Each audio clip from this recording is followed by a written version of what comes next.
स्वागत है दोस्तों आप सभी का ब्लूम स्टडी सेंटर में। तो आज के इस वीडियो में हम लोग देखने वाले हैं जो क्लास 12 है उनका हिस्ट्री। जैक बोर्ड जो एग्जाम लेता था वो इस बार जैक नहीं लेकर के कौन ले रहा है, जेसीईआरटी, है ना। तो पैटर्न थोड़ा सा चेंज हुआ है बट उतना टफ नहीं है। तो आप यहाँ पर मैंने आपको 30 एमसीक्यू कराया, लॉन्ग क्वेश्चन का वीडियो अलग से बनेगा, आप नीचे कमेंट कर दीजिएगा।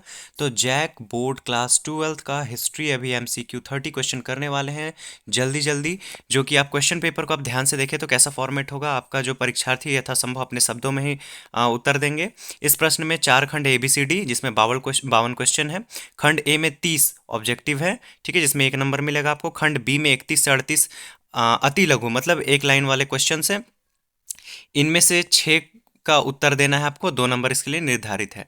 39 से 46 बोले तो इसमें 7 क्वेश्चन है, इसमें से किन्हीं 6 के ही प्रश्न दीजिए, है ना। 3 नंबर इसके लिए फिक्स है। उसके बाद यहाँ पर मैं खंड डी में बोला गया 47 से 52 मतलब इधर 3 और उधर 2, 5 क्वेश्चन है, इसमें से किसी 4 प्रश्न का उत्तर देना है, इसके लिए 5 अंक निर्धारित है।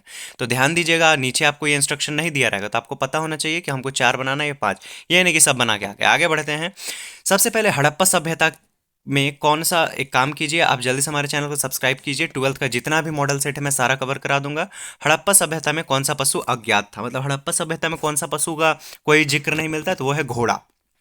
ध्यान रखेंगे, हड़प्पा सभ्यता में कौन सा जानवर का जिक्र नहीं मिल रहा है, घोड़ा में। आगे बढ़े तो हड़प्पा की खोज किस ईस्वी में हुई थी, हड़प्पा का खोज किस ईस्वी में हुआ था, तो इसका खोज किया गया था 1921 ईस्वी में। कब किया गया था, 1921। और हड़प्पा के अंदर जो मोहन जोदड़ो था उसको कब खोजा गया, 1922 में, याद रखिएगा। आगे बढ़े तो सिंधु घाटी सभ्यता जो है कि में घर बनाए जाते थे, किससे घर बनाए जाते थे, बांस से, लकड़ी से, ईंट से, पत्थर से। तो इसका राइट आंसर हो जाएगा किससे, ईंट से। किससे, ईंट से। आगे बढ़े तो वो लोग बहुत ज्यादा डेवलप था, है ना, इसलिए हम लोग इतना डिटेल्स उसके बारे में पढ़ते हैं। मौर्य काल में किस लिपि का सर्वाधिक प्रयोग हुआ है, मौर्य काल में सबसे ज्यादा यूज होने वाला कौन सा है, ब्राह्मी लिपि। कौन सा लिपि है, ब्राह्मी लिपि। आगे बढ़े तो अष्ट अध्यायी के रचना किसने की, या फिर अष्ट अध्यायी के लेखक कौन है, तो पाणिनि। कौन है, पाणिनि, राइट आंसर हो जाएगा पाणिनि। आगे बढ़े, मौर्य साम्राज्य के प्रथम शासक कौन थे, मौर्य साम्राज्य के प्रथम शासक कौन थे, तो ये थे चंद्रगुप्त मौर्य। पहला कौन था, चंद्रगुप्त मौर्य। धनानंद को मारने के बाद कौन बना था, गुप्त वंश का, सॉरी, मौर्य वंश का संस्थापक चंद्रगुप्त मौर्य। उसके बाद फिर कौन बना था, बिंदुसार। बिंदुसार के बाद कौन था, बिंदुसार के बाद था आपका सम्राट अशोक। आगे बढ़े तो यहाँ देखते हैं कलिंग का युद्ध कब हुआ था, तो 261 ईसा पूर्व। कब हुआ था, 261 ईसा पूर्व। आगे बढ़े तो रामायण के मौलिक रचनाकार कौन थे, रामायण के मौलिक रचनाकार कौन थे, तो वाल्मीकि। कौन थे, वाल्मीकि। बाद में इनका जो वाल्मीकि का लिखा हुआ है उसको तुलसीदास अपने अकॉर्डिंग भी रचे, है ना। वेद व्यास तो महाभारत के रचयिता थे। आगे बढ़े, महाभारत का युद्ध कितने दिनों तक चला था, महाभारत का युद्ध कितने दिन तक चला था, 18 दिन तक। महाभारत में कितने अध्याय हैं, या फिर अध्याय को महाभारत में पर्व कहा जाता है, कितने पर्व है, तो वो भी 18 है ना। पूछा जाएगा कितने पुराण है, तो वो भी 18 है। तो 18 बहुत मस्त नंबर है, आप इसको याद रख लेंगे, महाभारत का चैप्टर से बहुत इंपॉर्टेंट क्वेश्चन बनता है यहाँ।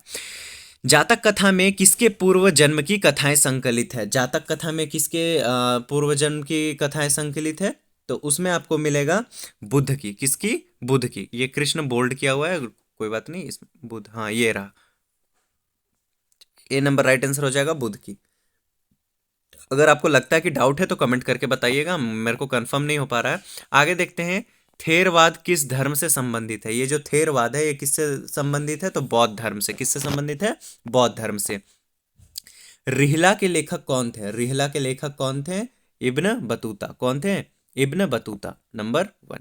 आगे बढ़े तो यहाँ पर मैं देखते हैं ये नाम ही गलत है, इब्न जुजाई हो गया, इब्न इना हो गया, नसरुद्दीन हो गया, सबका कोई जिक्र ही नहीं है। इब्न बतूता काफी फेमस राइटर था। आगे बढ़ते हैं, यहाँ पर मैं, किसका जन्म स्थान तलवंडी था, किसका था, तलवंडी किसका जन्म स्थान था, तो वो हो जाएगा नानक का। किसका, नानक का। आगे बढ़े तो यहाँ पर मैं देखते हैं बंगाल के प्रसिद्ध संत कौन थे, बंगाल के प्रसिद्ध संत किनको माना जाता है, चैतन्य महाप्रभु। किनको माना जाता है, चैतन्य महाप्रभु। ये इन सब ने ही मिलकर के कीर्तन का स्टार्ट किया था, है ना। किस युद्ध के बाद विजयनगर साम्राज्य ध्वस्त हो गया, कौन सा युद्ध हुआ था जिसके बाद विजयनगर खत्म, तो ये पानीपत, चौसा, ये सब तो इधर अकबर के टाइम का है। तो ये जो विजयनगर साम्राज्य था इसमें तालीकोटा का युद्ध, कौन सा, तालीकोटा का युद्ध हुआ था, जिसके कारण वो खत्म हो गया।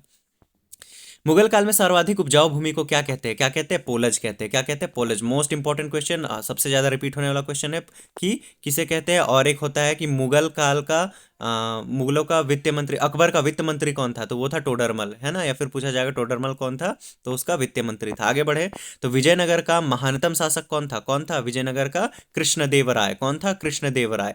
आगे बढ़े तो यहाँ पर में देखते हैं संथाल विद्रोह किस वर्ष हुआ था? 1855 में। कब हुआ था? 1855 में। 1855 में। आगे बढ़े 1857 ईस्वी के विद्रोह में अवध के में स्वतंत्रता सेनानियों का नेतृत्व किसने किया था? 1857 में जो युद्ध हुआ था उसमें ये अवध के जो सैनिक थे उनका जो सपोर्ट है या फिर उनका जो नेतृत्व है वो कौन किया था? लीडर कौन बनी थी? बेगम हजरत महल। कौन बनी थी? बेगम हजरत महल। आगे बढ़े तो सहायक संधि व्यवस्था को किसने आरंभ किया था? सहायक संधि व्यवस्था जो था इसको शुरू करने वाला कौन था? तो वो था वेलेजली। कौन था? वेलेजली। आगे बढ़े तो यहाँ पर में देखते हैं चौरी चौरा कांड कब हुआ था? 20 मार्च 1922 को। कब हुआ था? 20 मार्च 1922। एक सेकंड कंफर्म करने दीजिए, सॉरी 20 मार्च नहीं, 4 फरवरी 1922 को। कब हुआ था? 4 फरवरी 1922 को। अगर मैं फ्लो में कभी कोई मिस्टेक से कोई गलत आंसर टिक करा दूं तो आप जल्दी से कमेंट में बता देंगे ताकि मैं उसको पिन कर दूं।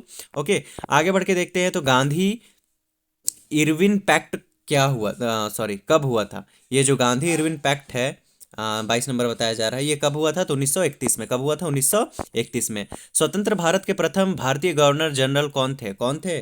तो सी गोपालाचारी। कौन थे? सी राजगोपालाचारी। आगे बढ़े तो यहाँ पर मैं देखते हैं भारतीय संविधान के संसदीय प्रणाली किस देश से ली गई है? किससे ली गई है? तो बहुत सारे देश है लेकिन संसद का प्रणाली ब्रिटेन से लिया गया है। आगे बढ़ते हैं मूल संविधान में कितने अनुच्छेद हैं? मूल संविधान में कितने अनुच्छेद हैं? 395। कितने हैं? 395 अनुच्छेद। आगे बढ़े तो विजयनगर की यात्रा में विजयनगर की यात्रा निम्न में से किसने की थी? विजयनगर में कौन आया था घूमने के लिए? तो कौन आया था? निकोल कॉन्टी। कौन आया था? निकोली कॉन्टी। आगे बढ़े तो यहाँ देखते हैं नयसार संत किसकी पूजा करते थे? नयसार संत किसकी पूजा करते थे? शिव की पूजा। किसकी पूजा करते थे? शिव। अच्छा, ये शिव ही लिखा हुआ है, वो थोड़ा सा कोई बात नहीं, शिव की पूजा करते थे। आगे पढ़े तो इब्न बतूता ने किस पुस्तक की रचना की थी? इब्न बतूता ने कौन सी पुस्तक लिखी थी? आईन अकबरी और बाबरनामा को तो हटा दो, ये सब तो मुगल टाइम का है। इब्न बतूता कुछ और लिखा था, कौन सा लिखा होगा? या तो रिहला या तो किताब हुल्दा। अगर सही आंसर देखा जाए तो मेरा हो गया रिहला। कौन सा है? रिहला। ठीक है, ये मत सोचना कि मैं जैसे तैसे बता दे रहा हूँ, सोच समझ के बता रहा हूँ, ढूंढ करके। ठीक है, चलिए आगे बढ़ते हैं तो यहाँ पर मैं देखते हैं इनमें से कौन सा मूलतः भारत का नहीं है? मक्का, टमाटर, आलू, इनमें से सभी। तो आपको ध्यान रखना होगा कि ये जो जितने हैं सब विदेशी हैं। ठीक है, आलू, टमाटर, मक्का ये सब भारत में नहीं हुआ करता था, तो इनमें से सभी जो है ये भारत के नहीं है। आगे बढ़े तो तंबाकू पर किस शासक ने प्रतिबंध लगाया था? तंबाकू पर प्रतिबंध लगाने वाला शासक कौन था? जहांगीर। कौन था? जहांगीर। आगे बढ़े तो यहाँ पर मैं देखते हैं आपका हो जा रहा अति लघु उत्तर ये प्रश्न, भारतीय इतिहास का कौन सा काल स्वर्ण काल के नाम से जाना जाता है ना? गुप्त काल, मौर्य काल, वो आपको बताना है। पितृसत्तात्मक से आप क्या समझते हैं? पितृसत्तात्मक किसको बोलते हैं? जिसमें पितृसत्तात्मक मतलब जिसमें पिता प्रधान हो, है ना? गोत्र से आप क्या समझते हैं? गोत्र क्या है? एक तरह का वंश है, आप देख लेना क्या है। दीप वंश और महावंश किस क्या है? देशा से संबंधित है। भक्ति आंदोलन के दक्षिण भारत से उत्तर भारत कौन लाया था इसको? गोपुरम क्या? गोपुरम क्या? मंदिर घुसने का जो फ्रंट में गेट होता है ना, उसको बोलते हैं गोपुरम। भारत आने वाले पहले यूरोपियन कौन थे? ये सब क्वेश्चन 100% आने वाला है। अगर आपको चाहिए इसका सॉल्यूशन तो आप जल्दी से हमको बता सकते हैं, क्योंकि ये वाला क्वेश्चन जब मैं पढ़ रहा था उस टाइम भी ये इंपॉर्टेंट क्वेश्चन बनते थे, और जो एग्जाम में आया था ये सारे इंपॉर्टेंट क्वेश्चन थे। मैं आपको बिल्कुल आसानी से ये सब समझा दूंगा लॉन्ग वीडियो में, तो आप जल्दी से हमारे चैनल को सब्सक्राइब कर ले। ओके, और अपने दोस्तों को भी शेयर करें ताकि ज़्यादा व्यूज़ मिलेंगे तो मैं ज़्यादा लोगों तक सॉरी आई मीन ज़्यादा लोगों तक रीच जाएगा मेरा वीडियो, तो मैं उसके लिए फिर लॉन्ग वीडियो भी आपके लिए रेडी कर दूंगा। Okay, thanks for watching. और नेक्स्ट वीडियो अपलोड होने वाला आपका ज्योग्राफी के लिए।